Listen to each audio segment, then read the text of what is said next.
कि batsman better form में ना हो तो कंकशन रिप्लेसमेंट की सभी दुआएं करना शुरू कर दें, और ऐसी दुआ करें कि दो चीजों की दुआ करें कि किस्मत हो तो केएल राहुल जैसी, और कंकशन रिप्लेसमेंट हो तो डेविड वार्नर जैसी। हर टेस्ट टीम को ये मेरे ख्याल से दुआ करनी चाहिए। क्योंकि इंडिया की जो ताकत है ना, वो है इनके टेस्ट मैचेस के अंदर 3 ऑलराउंडर। दोस्तों, दूसरे टेस्ट मैच में अक्षर और अश्विन की शानदार बैटिंग को देखकर पाकिस्तानी मीडिया में बहुत ही हड़कंप मच गया है।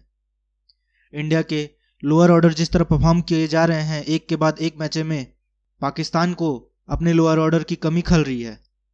आइए जानते हैं Pakistani media Indian lower order के बारे में क्या सोचती है तथा उनके मुताबिक इस मैच में अभी कौन आगे है। चलते हैं हमारे वीडियो की तरफ। तो 114 रन की पार्टनरशिप आई है, बहुत ही वाइटल, बहुत ही शानदार। नंबर 8 और नंबर 9 पे बैट्समैन बैटिंग करने आए हैं और देखें किस तरह की बैटिंग की है। और Australia they're fancying their chances that they would be taking 70, 80 और परहैप्स 90 रन्स लीड, लेकिन ये उनका ख्वाब चकनाचूर हो गया। और अक्षर Patel he was amazing with the bat. कह रहा अटैक कर रहा था और कह रहा है थोड़ा गेंद और भी मुझे लगा स्लो आ रहा है, तो मैं बैक फुट पे ज़्यादा कंफर्टेबल था, शॉट्स भी खेले अच्छे और उस पर अटैक भी किया, बिल्कुल ऐसे ही है। Ashwin he was good, Ashwin ने भी काफ़ी अच्छा साथ निभाया। 37 रन, देखें इस तरह की पिच पे बड़ी अच्छी कंट्रीब्यूशन है। 37, 74 और उसके भी 26 डाल लो जडेजा के, तो ये वाले जो तीन है ये 100 से ज़्यादा ऊपर रन कंट्रीब्यूशन कर रहे हैं पर इनिंग के हिसाब से इंडिया के लिए। 7, 8 और 9 number we are talking here, 7, 8 and 9th number पे जो बैटिंग करने आ रहे हैं वो 100 से ज़्यादा रन्स की कंट्रीब्यूशन कर रहे हैं ऑलमोस्ट हर इनिंग में। तो दे वर डूइंग वेल। जैसे नया गेंद आया तो नए गेंद के आते साथ ही विकेट भी आ गई है। अश्विन कैच आउट दे दी, कैच अच्छा पकड़ा था रनशॉ ने, इट वाज अमेजिंग कैच। तो जैसे ही उसका आउट होना था, अक्षर पटेल ने कहा कि भाई अब मौका है कि और तेज थोड़ा खेलें। और तेज खेलने के चक्कर में वो भी बहुत शानदार कैच पैट कमिंस ने पकड़ा, इट वाज अमेजिंग कैच। और वो कह रहा था कोई नज़र कुछ नहीं आया, बस आ गया हाथ में।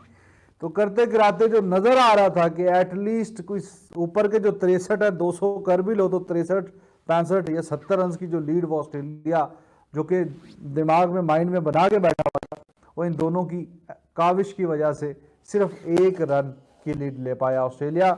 D2 का इख्तिताम हुआ, ऑस्ट्रेलिया 62 फॉर 1, ऑल्दो वो 61 फॉर 1 है लेकिन 1 रन की लीड है।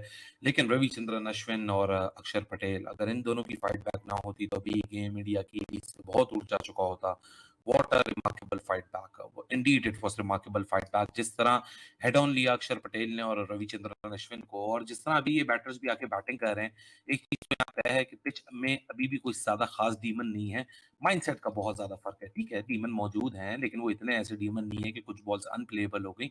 If you have the right intent and if you have the right mindset, you can Indeed score on this surface and you can even score quick. और हमने अक्षर पटेल और रविचंद्रन अश्विन की फाइट बैक से एक सबक तो सीखा कि भाई साहब आपने गिव अप नहीं करना, आपका जो इंटेंट है वो तगड़ा होना चाहिए। और ऐसी दुआ करें कि दो चीजों की दुआ करें कि किस्मत हो तो केएल राहुल जैसी, और कंकशन रिप्लेसमेंट हो तो डेविड वार्नर जैसी। हर टेस्ट टीम को ये मेरे ख्याल से दुआ करनी चाहिए। और अगर किस्मत आपकी बुरी ना हो, इसकी भी दुआ करनी चाहिए, जो कि होती है विराट कोहली की, जो कि एमसीसी के लॉ के तहत नॉट आउट थे। क्योंकि अगर आप लॉ जाके एक्सप्लोर करें तो लॉ ये कहता है कि बल्ले और बॉल के ऊपर अगर एक सिंगल टाइम पे बॉल का इम्पैक्ट सही होता है और एक साथ होता है तो वो नॉट आउट करार दिया जाता है। तो अगर यहाँ विराट कोहली भी रुक जाते तो उनका माइंडसेट भी आज यही रिफ्लेक्ट कर रहा था कि शायद वो अक्षर पटेल और अश्विन की तरह यहाँ एक बड़ी जबरदस्त रिमार्केबल रिकवरी में अपना भी हिस्सा डालते हैं। 1 रन की दूरी और नई बॉल का जो इम्पैक्ट था वो ऑस्ट्रेलिया के लिए फेवर हुआ। यहाँ की सरफेस के ऊपर टेस्ट मैच के अंदर वो बिल्कुल भी आसान नहीं होती। तो yes, it will be a tough way out for India as well, but Ashwin और अक्षर की जो रिमार्केबल रिकवरी थी उसकी बहुत तारीफ बनती है, क्योंकि जिस तरह गट से अक्षर पटेल ने स्पेशली हेड ऑन लिया, उसके बाद रविचंद्रन अश्विन उनको दूसरे एंड से सपोर्ट देते रहे, दैट वाज रिमार्केबल टू सी। क्योंकि जब आप के हालात बुरे होते हैं और आपकी चिप्स डाउन होते हैं तो इसी तरह का आपका जब परफॉर्मेंसेस आती है तो वो आपका कैरेक्टर डिफाइन करती है कि what kind of a character that you hold as a test cricketer. So it was phenomenal from Axar and Ashwin. जिस तरह अक्षर पटेल ने सिर्फ यहाँ लप्पेबाजी नहीं की, अक्षर पटेल ने प्रॉपर बैटिंग की है। पैट कमिंस को square cuts, cover drives, on drives, और down the wicket going to the bowlers, और लेफ्ट हैंडर आया तो लेफ्ट आर्मर आया तो लेफ्ट आर्मर की के सामने अपने लेफ्ट हैंडर का फायदा उठाया और एग्रेसिवली उसको इंटैक्ट किया। कोहिनमन को चौके भी मारे, छक्के भी मारे, प्रॉपर इनिंग्स थी बैटर वाली। और क्या गट्सी इनिंग्स खेली अक्षर पटेल ने। टेस्ट क्रिकेट अपने अरूज पे चल रही है, बिल्कुल जिसको कहते हैं ना, मजा आ गया टेस्ट क्रिकेट देखने का। एक तरफ वो इंग्लैंड न्यूजीलैंड की टेस्ट क्रिकेट चल रही है जिसको मैं टेस्ट क्रिकेट मानता ही नहीं, लेकिन ये जो टेस्ट क्रिकेट चल रही है ना, इसकी अलग ही क्लास है। कल हमने सोचा था कि आज जिसको कहते हैं इंडिया आके जिसको कहते हैं स्ट्रगल करेगा और आउट हो जाएगा, नहीं सोचा था। हमें था कि इंडिया जिसको कहते हैं बड़ी जबरदस्त किस्म की बल्लेबाजी करेगा, लेकिन इंडिया के साथ क्या होता है, इंडिया के 139 के ऊपर 7 आउट हो जाते हैं, 7 आउट होते हैं। कोहली का जो आउट था वो थोड़ा कंट्रोवर्शियल था, उसमें बाद में बात करेंगे, लेकिन 7 आउट हो जाते हैं। उसके बाद क्या होता है, मैंने पिछले भी टेस्ट मैच में कहा था, मैंने इस पिछले कल भी कहा था, मैंने आज भी दोबारा कह रहा हूं कि इंडिया की जो ताकत है ना, वो है इनके टेस्ट मैचेस के अंदर 3 ऑलराउंडर्स।